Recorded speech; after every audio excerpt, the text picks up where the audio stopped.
जय हिंद students, I am doctor Preeti Mittal और आज हम स्टार्ट करेंगे chapter is matter around us pure. Chapter number 1 matter in our surroundings में हमने फिजिकल प्रॉपर्टीज ऑफ मैटर के बारे में देखा था और इस चैप्टर में हम थोड़ा केमिकल नेचर ऑफ मैटर को समझते हैं। तो बेसिकली हमारे चारों तरफ हम जितनी भी चीजें देख रहे हो, चाहे वो पेन हो, चाहे वो पेपर हो, व्हाटएवर थिंग्स, हम इमोशंस के अलावा, फीलिंग्स के अलावा जितनी भी चीजें आसपास देख रहे हैं, हमने देखा था that is all matter. But अब समझते हैं कि हम इस मैटर को कैसे क्लासिफाई कर सकते हैं, कैसे डिवाइड कर सकते हैं अलग अलग कैटेगरीज में। तो बेसिकली हम मैटर को डिवाइड कर सकते हैं एज प्योर और इम्प्योर। इम्प्योर को ही हम कहते हैं मिक्सचर। ओके, तो प्योर सब्सटेंस क्या होता है? प्योर सब्सटेंस मतलब जो जिसके अंदर कुछ भी मिलावट ना हो। जब आप दूध के बारे में बात करते हो, when you talk about milk, तो आप बोलते हो हमारा दूध बहुत प्योर है। दूध प्योर हो तब भी अगर साइंस की लैंग्वेज में बात करें तो वो प्योर नहीं है, दैट इज अ मिक्सचर। क्योंकि जब हम मिल्क के बारे में बात करते हैं तो मिल्क में कुछ फैट कंटेंट है, कुछ वाटर मॉलिक्यूल्स हैं, अलग अलग चीजें मिक्स्ड हैं। तो जब भी अलग अलग कंपोनेंट्स होते हैं वो हमेशा मिक्सचर होता है। तो आज से साइंस के अकॉर्डिंग आपका प्योर मिल्क भी प्योर नहीं है। ओके, नेक्स्ट, अगर हम प्योर सब्सटेंस की बात करें कि अगर हमारा दूध ही प्योर नहीं है तो फिर प्योर है क्या? तो प्योर सब्सटेंसेस के लिए एक टर्म यूज होता है, दैट इज सब्सटेंस। केवल सब्सटेंस बोला तो भी क्या बात कर रहे हैं हम? We are talking about pure nature of matter. So pure substance क्या होता है? प्योर सब्सटेंस वो होता है जिसे आप अगर फिजिकली डिवाइड करने की कोशिश करेंगे, कितना भी छोटे छोटे पार्टिकल्स में डिवाइड कर दें, तब भी उसका कॉम्पोजिशन वो का वही रहे। फिजिकली आप उसको किसी भी छोटे पार्ट में और छोटे पार्ट में डिवाइड ना कर सकें, मैटर का वो पार्टिकल्स अगर आप टेस्ट करें तो उस छोटे से छोटे पार्ट में भी मैटर के वही पार्टिकल्स हैं, तो that we call it as pure. Pure का फर्स्ट कैटेगरी है एलिमेंट्स। प्योर की कैटेगरी में फिर हम दो टाइप में डिवीजन करेंगे, first is elements and second is compound. Elements क्या होते हैं?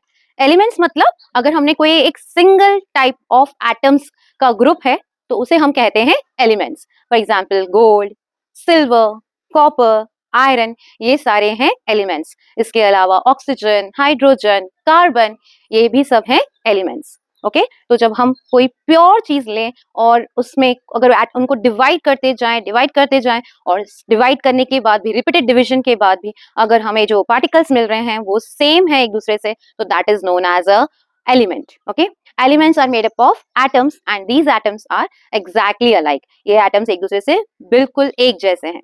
इन एलिमेंट्स को फिर हम डिवाइड कर सकते हैं as metals,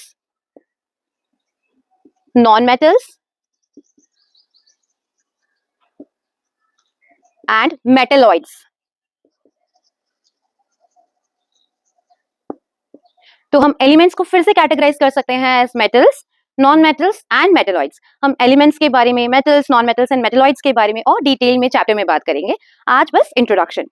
next, pure substance में आते हैं कंपाउंड्स, जैसे कि water, carbon dioxide, like ammonia. So ये सारे हैं ग्लूकोज, ये सारे हैं कंपाउंड्स। अब आप बोलोगे कि मैम अगर कंपाउंड को मैं डिवाइड करना चाहूँ तो मैं डिवाइड तो कर सकता हूँ। अगर वाटर का इलेक्ट्रोलिसिस कैरी आउट करूँ तो मुझे उसमें से हाइड्रोजन एंड ऑक्सीजन सेपरेट हो जाएगी। बिल्कुल हो जाएगी, पर वो फिजिकल प्रोसेस से नहीं होगी। केमिकल या इलेक्ट्रोकेमिकल प्रोसेस से हम कंपाउंड्स के कंपोनेंट्स को सेपरेट कर सकते हैं, क्योंकि कंपाउंड एलिमेंट्स से मिलकर बने हैं। तो इसलिए अगर हम फिजिकली डिवाइड करने की कोशिश करें, अगर हमारे पास प्योर वाटर है that is only having water molecules, तो वो एक कंपाउंड है। आप वाटर को कितना भी छोटे पार्टिकल्स में डिवाइड कर दो, फिजिकल प्रोसेस से छोटे से छोटा ड्रॉप ऑफ वाटर भी ले लो और आप उसको ऑब्जर्व करोगे तो वो उसका कॉम्पोजिशन फिक्स है, दैट इज H2O। ओके, हाँ, आप अगर इलेक्ट्रोकेमिकल प्रोसेस या केमिकल प्रोसेस यूज करो तो आप उसको फर्दर डिवाइड कर सकोगे इनटू एलिमेंट्स। बट हम प्योर सब्सटेंस वो कहते हैं जिन्हें हम फिजिकल मेथड से और फर्दर डिवाइड नहीं कर सकते, इसलिए कंपाउंड्स भी come under the category of pure substances. Okay, I hope now purity की डेफिनेशन आपको समझ में आ गई है। Now let's talk about mixtures. Mixture नाम से ही पता चल रहा है कि एक से ज्यादा कंपोनेंट है ना। मिक्सचर ये वो वाला मिक्सचर नहीं है नमकीन जो आप घर पे खाते हो, so that is not that mixture, that is also a example of mixture only। तो मिक्सचर क्या होता है? जब एक से ज्यादा कंपोनेंट हो और उनके जो कंपोनेंट्स हैं that could be separated by physical methods. Physical method से आप उनको अलग अलग कर पाओ, सेपरेट आउट कर पाओ, तो वो कहलाता है मिक्सचर। फॉर एग्जाम्पल, अगर हमने सॉल्ट डिसॉल्व कर दिया पानी में तो वो एक मिक्सचर है, क्योंकि उसमें सॉल्ट भी है और वाटर भी है। टैप वाटर जो हम पीते हैं that is not a compound, क्योंकि उसमें मिनरल्स भी होते हैं, तो वो भी क्या है? एक मिक्सचर है। तो हमने सॉल्ट वाटर ले लिया और हमने उसको हीट करना स्टार्ट किया, तब उसमें से वाटर अलग हो जाएगा और सॉल्ट अलग हो जाएगा। तो सिर्फ हीटिंग जो कि एक फिजिकल प्रोसेस है, एक फिजिकल प्रोसेस से हमने वाटर में से सॉल्ट को सेपरेट कर लिया। तो वो क्या था, एक मिक्सचर था जो कि फिजिकल प्रोसेस से ही अलग हो गया, सेपरेट हो गया। ओके, नाउ मिक्सचर को भी हम बेसिकली दो कैटेगरीज में डिवाइड करते हैं। One is homogeneous mixture and the second is heterogeneous mixture. Homogeneous मतलब देखने में आपको लगेगा कि बिल्कुल एक जैसे हैं, इसमें दो चीजें हैं ही नहीं, ये तो सिर्फ एक ही है। ओके, तो example of homogeneous mixture means like आप सॉल्ट डाल दो पानी में, आप देखोगे बिल्कुल एक जैसा है, आपको अलग अलग पार्टिकल्स नजर नहीं आ रहे, तो that is a homogeneous mixture.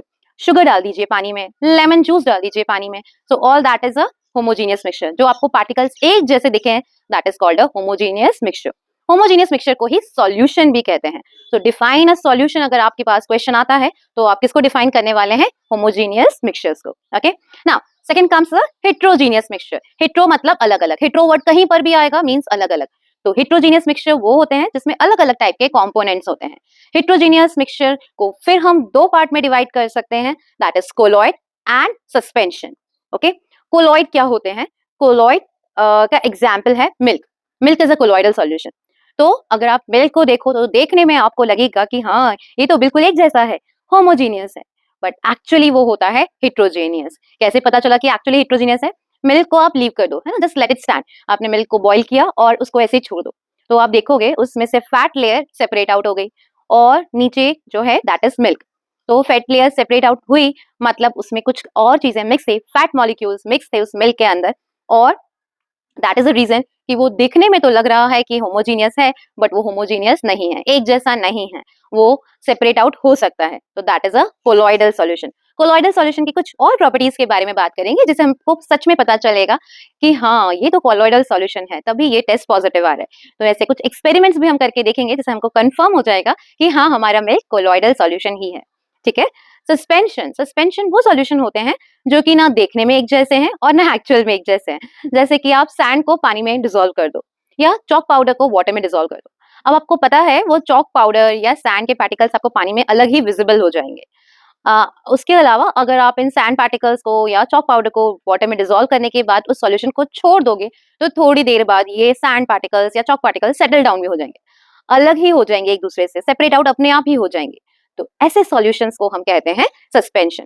Such solutions are known as suspensions. Now I'll just quickly write the examples of all these, then I'll shift aside so that you can take a screenshot if you want. That's all for this video. I hope you were able to understand the things. Subscribe to my channel if you haven't already and share it with your friends so that everyone can get the benefit out of it. And just let me know what you feel about the session. Good day everyone.